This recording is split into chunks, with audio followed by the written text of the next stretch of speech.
Le parti Alliance populaire progressiste a annoncé hier, lors d'un meeting à Nouakchott, sa participation au dialogue prévu entre le pouvoir et l'opposition.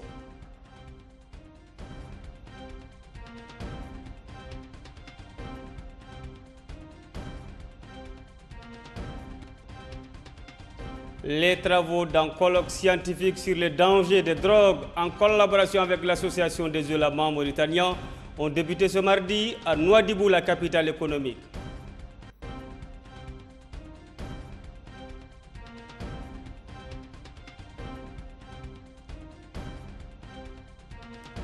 Et puis, pourquoi le procès de Hissène Habré est historique? C'est la première fois qu'un chef d'État est reconnu personnellement coupable de viol. C'est la première fois aussi qu'un ancien chef d'État africain est jugé en Afrique. Bonsoir à vous tous et bienvenue dans ce journal de 20h de Sahel TV. Le président de l'Alliance populaire progressiste Messeoud Ould Khair a réaffirmé hier lors d'un meeting populaire à Nouakchott que sa formation politique prendra part au prochain dialogue politique entre le pouvoir et l'opposition. Ould Khair a dit qu'il avait déjà rencontré les dirigeants de l'opposition, qu'il a invité à prendre part à ce dialogue et qu'il les rencontrera de nouveau pour les appeler à participer au dialogue national pour la construction de ce qu'il a appelé la Mauritanie nouvelle. Il a, dans ce cadre, appelé toute l'opposition, notamment en particulier le président du RFD, Ahmed Ould Daddah, dont la participation, a-t-il dit, sera nécessaire, et les présidents des partis du Forum de la démocratie et de l'unité, ainsi que la société civile, à participer à ce dialogue.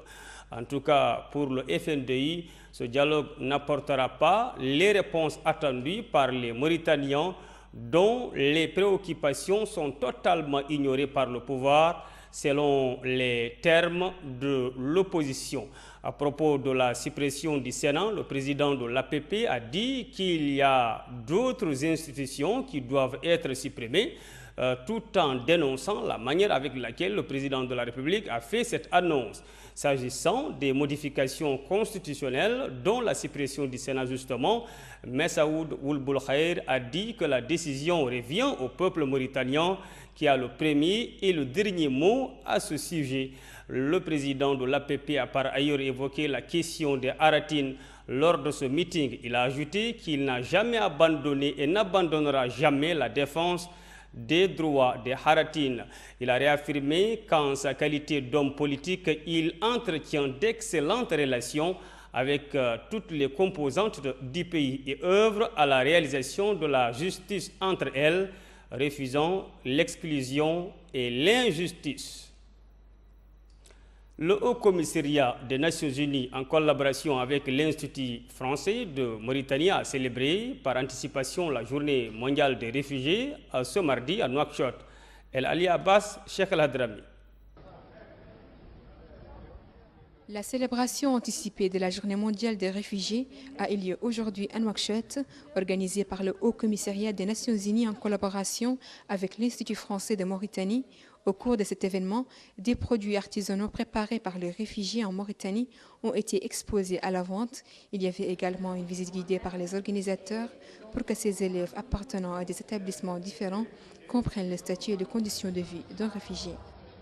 Donc, la célébration de la Journée mondiale des réfugiés est l'occasion principale pour le HCR et ses partenaires pour célébrer le courage et puis la dignité des réfugiés. Au final, les réfugiés sont des gens comme tout le monde qui un jour ont dû faire un choix difficile qui était de partir et de tout quitter derrière eux. La Mauritanie accueille des demandeurs d'asile de plus de 15 nationalités différentes ayant fui leur pays pour sauver leur vie. On compte 41 113 réfugiés maliens enregistrés dans le camp d'Embera, dans la région de l'Hod al-Sharqi, ainsi que 1287 réfugiés et 585 demandeurs d'asile vivant à Nouakchott et Nouadhibou, principalement en provenance de la République centrafricaine, la Syrie et la Côte d'Ivoire. La Mauritanie a fait preuve d'une grande générosité à l'égard des réfugiés. Ils ont ouvert leurs portes aux réfugiés des différents conflits dans la région. Ils assurent la sécurité des réfugiés dans le camp d'Embera. Ils assurent aussi certains services en partenariat avec le HCR et ses partenaires. Donc la Mauritanie et surtout sa population fait preuve d'une très grande générosité. Il faut savoir qu'à Bassikounou, qui est l'une des villes dans les régions les plus pauvres de la Mauritanie, la population partage ses ressources naturelles avec les réfugiés depuis 2012. La célébration de cette journée a débuté par des activités et des actions visant à faire connaître la situation particulière d'urgence dans laquelle se trouvent 43,7 millions de réfugiés dans le monde et également saluer leur envie et leur espoir d'une vie meilleure. Les travaux d'un atelier de communication organisé par la Direction de la Sécurité nationale en collaboration avec Frontex ont débuté aujourd'hui à Nouakchott. L'atelier de 3 jours a pour objectif de discuter et d'échanger en vue de trouver des voies et moyens aux questions du contrôle de la migration. Fatimata Diaké. La Direction de la Sécurité nationale, en collaboration avec Frontex, a organisé aujourd'hui à Nouakchott un atelier de communication dont l'objectif est d'échanger entre les participants venus d'ailleurs les méthodes et les outils de sécurité nationale ainsi que la question du contrôle de migration. En effet, l'atelier de 3 jours sera l'occasion pour les partenaires de s'informer et d'échanger sur les sécurités et le contrôle de migration en vue de la renforcer davantage et de discuter sur les voies et moyens pour trouver une solution à cette préoccupation pour le groupe G5 Sahel. L'occasion pour le commissaire principal d'affirmer. C'est un atelier qui va durer 3 jours et dont le but c'est l'échange d'informations entre les différents pays africains et cette agence européenne en vue de la gestion des frontières, la sécurité des frontières et l'échange donc de renseignements et de techniques et d'expériences en matière de gestion des frontières. Donc ce sera 3 jours. Le premier jour, aujourd'hui, il y aura des échanges entre les experts de différents pays et ceux des exposés qui seront faits par la Frontex. Il y a eu l'ouverture avec le ministre de l'Intérieur, monsieur le ministre de l'Intérieur de la décentralisation. Demain, nous aurons une plénière et en plus une visite pour l'aéroport international de Moutounsi comme étant un poste frontalier mauritanien par excellence. Dans la 3e journée, nous aurons également nous allons faire des ateliers séparés et une plénière et la clôture de l'atelier avec des recommandations. Au cours de cet atelier, des sessions d'information seront organisées par groupe entre participants tels que les officiers de liaison et les attachés des membres de l'Union européenne pour présenter les objectifs de cet atelier autour des questions de la fraude à l'identité et du documentaire au sein de la région des pays de l'Afrique et les Africains d'Afrique de l'Ouest qui transitent par la Mauritanie et le Maroc, présidés par la Mauritanie avec ses membres. Il a été décidé, c'est pour que nos collègues africains qui ont toujours assisté à des exposés et à des débats sécuritaires que nos organisations sur notre pays ont bien voulu se déplacer en Mauritanie pour voir de près ces outils de sécurité que nous avons et cette politique de sécurité que nous avons adoptée depuis 2009 et qui a donné des résultats probants, tel que conçu dans le discours du ministère à l'ouverture. Parce qu'en réalité, depuis que nous avons on a légiféré en matière de toutes les infractions transfrontalières, on a créé des points de passage obligatoires aux usagers qui veulent entrer ou sortir de la Mauritanie. On a un système informatique au bord qui nous permet, qui a été fabriqué qui a été l'œuvre d'ingénieurs mauritaniens et mis à œuvre pour la sécurité mauritanienne et dans lequel nous recueillons toutes les informations qui peuvent aider à notre sécurité. À noter qu'au sortir de ces ateliers d'information et d'échange, les participants auront établi des recommandations pour réduire les risques auxquels les migrants ou demandeurs d'asile sont exposés au cours de la migration irrégulière en proposant un nouveau cadre pour les voies légales, pour améliorer l'efficacité du retour rapide de ceux qui ne peuvent pas bénéficier d'une protection internationale, pour aider les compagnies de transport en Afrique à agir d'une manière responsable pour réduire le trafic des migrants et améliorer la détection des victimes de la traite d'êtres humains à leur passage aux frontières et pour le développement futur de la communauté de renseignement Afrique Frontex. Les travaux de l'atelier annuel de réflexion stratégique des acteurs des systèmes de protection de l'enfant en Mauritanie organisée par le ministère des Affaires sociales, de l'enfance et de la famille en partenariat avec l'UNICEF ont été ouverts hier à Nouakchott.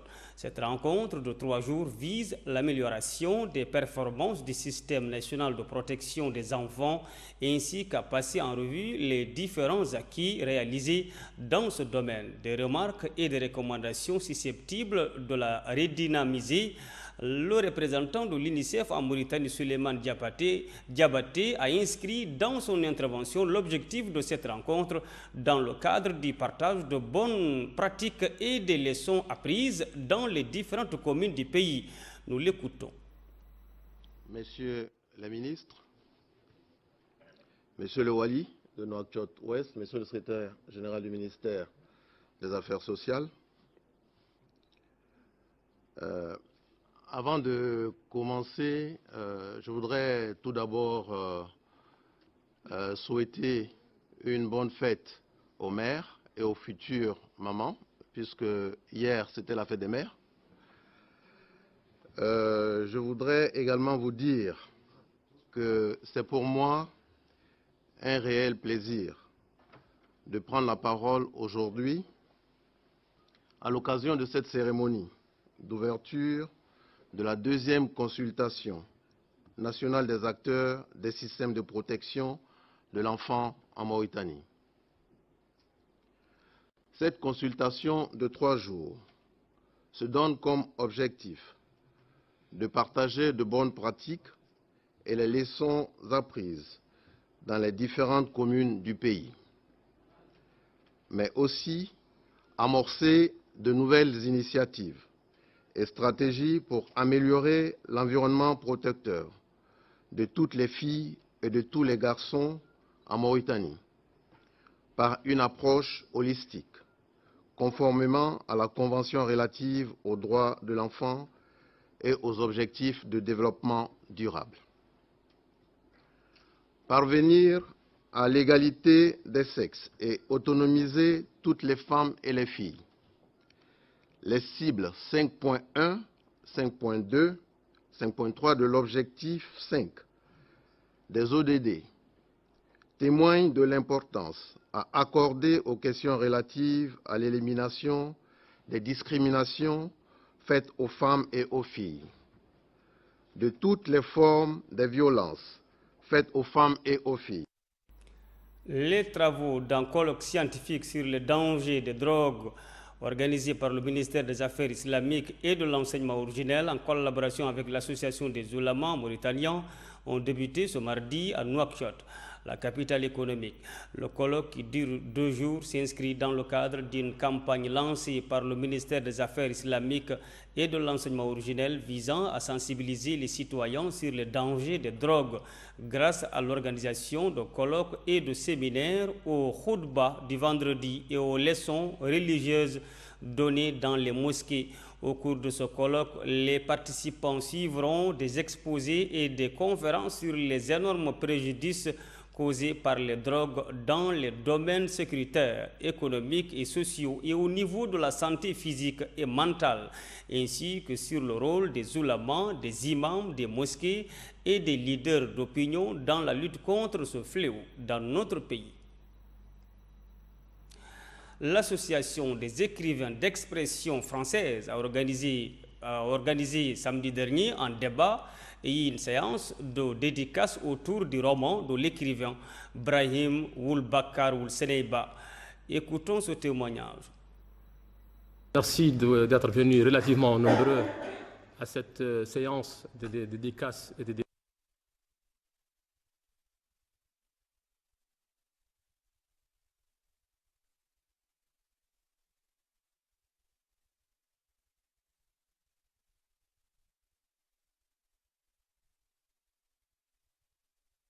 Merci d'être venus relativement nombreux à cette séance de dédicace et de débat organisée par l'Association des écrivains mauritaniens d'expression française, une association qui, je le fais remarquer, existait depuis bientôt 4 ans, mais on a bien fait le constat, les activités n'étaient pas étoffées, sinon elles n'existaient même pas.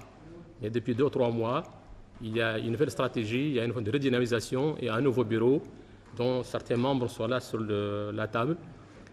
On a comme activité, ce que vous voyez, c'est un livre, un roman qui sera débattu par vos soins et ceux de la critique littéraire qui sont ici sur la table et qui sont par ailleurs membres de l'association des écrivains mauritaniens d'expression française.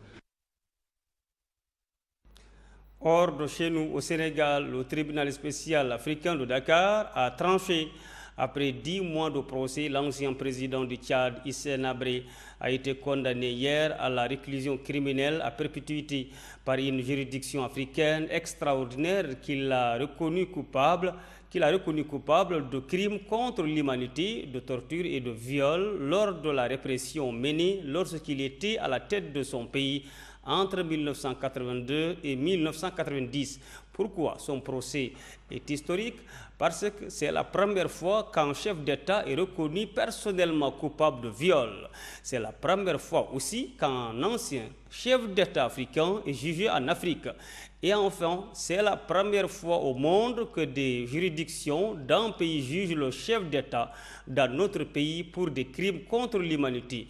C'est le recours à la compétence universelle qui a permis la tenue de ce procès historique. Il s'agit d'un concept clé de la justice internationale grâce auquel on peut engager des poursuites contre une ou plusieurs personnes en dehors du pays où les crimes graves ont été commis. Un procès qui a valeur d'exemple. Écoutons ces témoignages après le verdict. Nous avons attendu ce procès depuis plus d'une quinzaine d'années. Et pour nous, ça va être la fin de d'un cauchemar que nous avons subi pendant toutes ces années où nous étions en quête de la justice. Ça va être enfin le répit des victimes. Ça va être enfin la satisfaction des victimes qui auront eu à avoir les explications à leurs souffrances. Les avocats qui ont été régulièrement constitués par le président Hissène Habré ne sont pas présents dans la salle. Cette non-présence est une manifestation de rejet de ce qui a été fait ce matin, parce que le président Hissène Habré a été contraint par la force avec l'intervention des agents d'éléments pénitentiaires pour le forcer à comparaître à l'audience de ce matin. Et comme nous vous l'avons toujours dit, l'accusé ayant le droit de comparaître ou de ne pas comparaître, l'accusé en concertation avec ses avocats ayant le droit de définir sa stratégie de défense face aux accusations qui sont portées à son encontre, il n'appartient pas au président de la Chambre de nous dire comment, dans quelle mesure les avocats et l'accusé, le président Hissène Habré, doivent justifier ou se présenter devant cette barre. Ce procès est un grand moment pour le Sénégal, un grand moment pour l'Afrique et un grand moment pour le monde. C'est un grand moment pour le Sénégal parce que le pays a montré, en ce qui concerne l'affaire Hissène Habré, qu'il pouvait respecter ses engagements internationaux, respecter, au vu de la Convention contre la torture, respecter une décision de justice rendue par la Cour internationale de justice. Nous n'avons pas eu cela pendant plus de 20 ans, sous au moins deux régimes. Et nous l'avons eu, fort heureusement, avec le régime de Macky Sall. C'est l'occasion de le dire et de le féliciter. Lorsqu'il y a des choses bien, il faut le dire, il faut rendre hommage aux autorités. Donc le procès s'ouvre aujourd'hui. Nous croyons que c'est une opportunité pour toutes les victimes, pour toutes les associations qui ont porté des accusations si graves contre Hissène Habré, de venir et de parler devant la Cour et devant le monde. C'est aussi l'occasion pour Hissène Habré de venir et de se défendre pour ces accusations extrêmement graves qui ont été portées contre lui. Mes impressions par rapport à ces procès tant attendus, ces procès historiques, je dirais tout simplement que du point de vue du droit international, aujourd'hui c'est un grand jour pour nous, les juristes. Les forces irakiennes font face ce mardi 31 mai à une forte résistance du groupe Daesh dans leur avancée vers le centre de la ville de Fallujah. à une cinquantaine de kilomètres de Bagdad et le sort des dizaines de milliers de civils bloqués suscite de vives inquiétudes. Les forces gouvernementales ont bien pénétré dans la ville, mais leur progression a été ralentie. Appuyée par des bombardements de la coalition internationale et des unités d'élite de contre-terrorisme, l'armée irakienne marque une pause contrainte et forcée. Des témoignages expliquent que les extrémistes s'en prennent à la population de la ville en leur reprochant de ne pas prendre part au combat. Des combats de toute façon qui s'annoncent très longs et très meurtriers de part et d'autre. Et puis, nous venons d'apprendre la mort de Mohamed Abdelaziz, président du Front Polisario, des suites d'une longue maladie. Né en 1947, Mohamed Abdelaziz avait participé à la création en 1972 du Front Polisario pour défendre l'indépendance de l'ancienne colonie espagnole convoitée par le Maroc. Il en avait pris la tête 4 ans plus tard à la mort d'El Ouali Mustafa Sayed, avant d'être élu président de la RASD en 1982, un poste auquel il avait été reconduit en décembre 2015 pour la 12e fois. Un deuil de 40 jours a été décrété par le Polisario. En attendant l'élection de son successeur, l'intérim a été confié au président du Conseil national du mouvement Khatri Adouf. C'est la fin de ce journal, mais avant de nous quitter, le rappel des titres. Le parti Alliance populaire progressiste a annoncé hier lors d'un meeting à Nouakchott sa participation au dialogue prévu entre le pouvoir et l'opposition.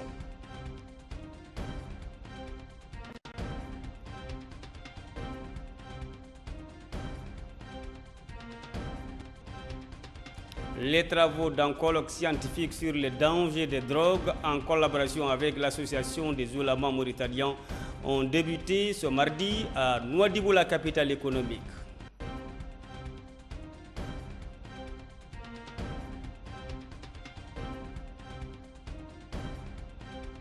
Et puis nous l'avons suivi. Pourquoi le procès de Hissène Habré est historique? C'est la première fois qu'un chef d'État est reconnu personnellement coupable de viol. C'est la première fois aussi qu'un ancien chef d'État africain est jugé en Afrique.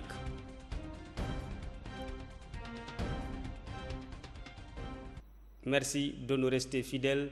Gardez les yeux bien ouverts sur Sahel TV. Bonsoir à toutes et à tous.